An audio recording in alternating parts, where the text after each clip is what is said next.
Greetings and salutations, and welcome to another episode of my video blog.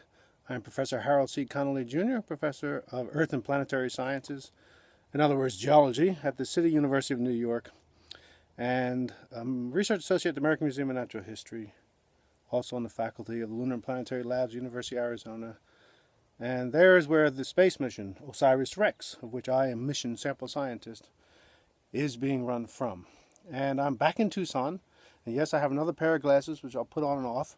I love having all kinds of different kinds of glasses. It's so cool. And I'm back here again for just a few days worth of work for budget and planning for the rest of the mission, which I'll speak about in a moment. The rest of the mission meaning after launch in September of 2016. Then I'm on my way to Houston, Texas to work at the Johnson Space Center for several days with various members of my team. In mission sample science, and also with curation, the mission curator, Kevin Ryder, at Johnson Space Center. And I'll be working with Keiko Nakamura Messenger, Scott Messenger, and Lindsay Keller at Johnson Space Center. And I've just come not too long ago from University of Hawaii Manoa, where I was going to make another video, but of course I forgot. And I was there for 2 weeks working with a PhD student I'm sharing with, Dante Loretta, here at the University of Arizona. Kelly Miller, working on some exciting data from a R-chondrite clast that's really unequilibrated for those in the know. So we're getting stable isotopes on that sample using the 1280 ion microprobe. And she got some really kick-ass data, actually, so it's pretty cool. And I am on my way to Japan, not in the too distant future. I'll go home after Johnson Space, I'll go home for the holidays, for Thanksgiving with my aunt and uncle in Princeton, New Jersey, and then head off to Japan for 3 days. I was invited by JAXA, which is Japanese Space Agency, to go to the launch of Hayabusa 2, but for various reasons I had to decline, which is a bit of a pity, but it's okay. It's what happens in life. So two things to talk about. One is a little bit of philosophy and life. I had the great delight of being visited yesterday here in Arizona by my friends Keni and Jamie, and they just happened to be up at Scottsdale doing some kind of retreat, and I had saw a post and said, "Hey, are you in Arizona? I'll be there soon." So we met here, and the dogs are barking. Quiet, just me. And I may have to pick this up somewhere else in a minute. Uh-oh, doggies. Anyway, so we had a great visit. It was short, but sweet, as they say. It was really, really amazing. One of the things that I love to discuss with my friend Kenny is life and the philosophy of life and all kinds of relationships around how to live life and pursue our own goals while maintaining the large picture of society as we go through life. And one thing that he does, which really affects me in a brilliant way, is that he goes through life, experiences many things, travels the world, sometimes in class, sometimes as just an ordinary person with a backpack, and articulates all his experiences in his own way, creating his own pathway in life. Doesn't follow just a sort of dogmatic view, which is very important. Believe it or not, scientists do have belief systems. They do have religious convictions. They do live life like everybody else.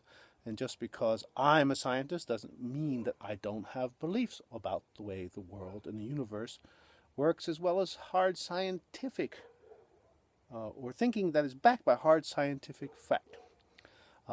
I have studied Buddhism for many, many years, Tibetan Buddhism, and it's a wonderful experience to explore the mind through the meditations that the great historical Buddha taught us.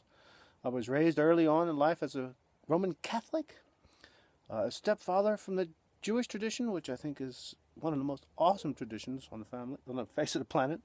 And then about a decade ago, I got introduced to the Aztec tradition from Mexico, the Mexica Indian nation, and I am actually a member of the Tezcatlipoca tradition of the Aztec nation, the smoking black mirror that looks in on themselves and is charged as the 9% of the population that they are to take care of the health of everyone else.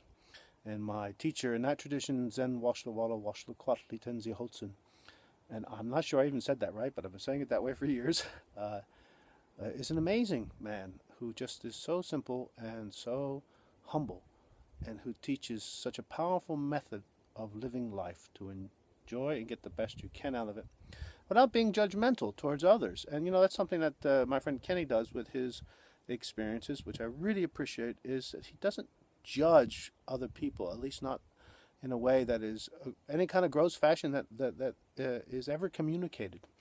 And I say it that way just because I think in some way we might all have some judgment value even when we think we're not being, and it's just a simple thing and it's not a bad thing whatsoever.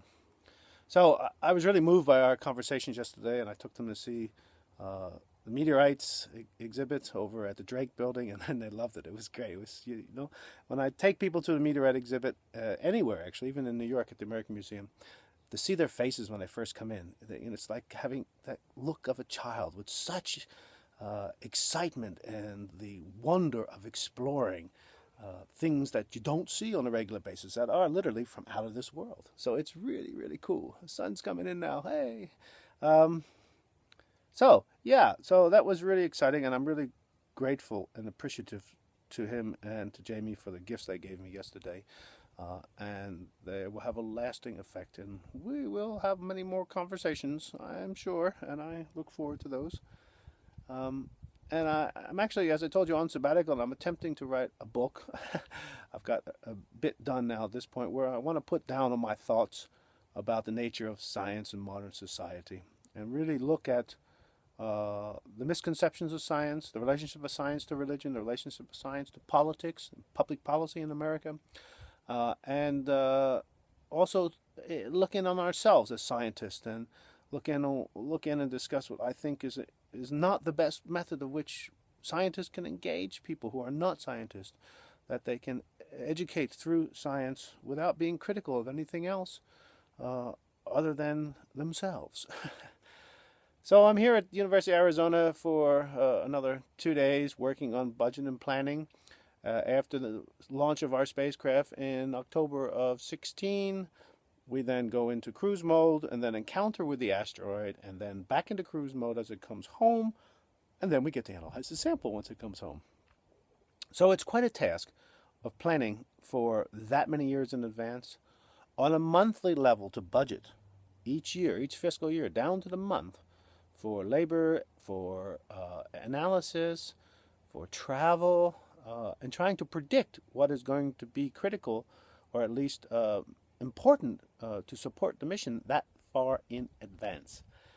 And it's a great learning experience for me to be involved in this. The PI's office, Heather Enos, who's in charge of all this process, is an amazing individual who has been very patient in teaching me so many things about budget and planning and control that I never knew I would be getting involved in as an egghead in a university at a level that I am. And I'm very grateful to her for all her gifts that she's given me and teaching me about this process. So we'll have many more hours of discussion tomorrow, Monday, and go through many budgets and think about what we need and what's important, and redefine various elements of the future prediction together. And it's actually kind of fun. And it's not a grant like most people might think an academic person gets. In this case, it's a contract from the U.S. government, so it's a little bit different approach to it. You get a grant because you write a proposal that gets reviewed by a panel, that the merit of the science is considered to be very high, the implementation of that science to reach the goals that you have proposed has been considered very high, and then you get the money to do that. And the creative process allows for you in the middle, say, or some point in that grant cycle, to have made another discovery that you didn't expect, and then to go off and explore that and research that and publish on that. And it may not actually have been exactly what you planned to do. And this is how important being creative is. You must have the room to be able to be creative and to do just what I said. And something that's a contract, it's a little bit different. You have exact deliverables that you have guaranteed to bring forward and complete as part of your contract. And there is room for creativeness, absolutely. But the subtle differences are important to note. And even in the contract world, being creative is highly important. And there are many ways to reward being creative in our field, and taking the initiative to be creative. And it's something I highly support. Many people don't understand the tenure process in academia, and it really is critical to encouraging and building confidence for creativity. And don't ever think it's not. And finally, one of the reasons why I'm doing these videos is for myself, for me. I follow the stats of who, or at least a number of people that look at them. And, I don't think this is ever going to become the major source of people's information, and I'll have thousands and thousands of people looking at my videos. But I'm happy to do it for myself and for whoever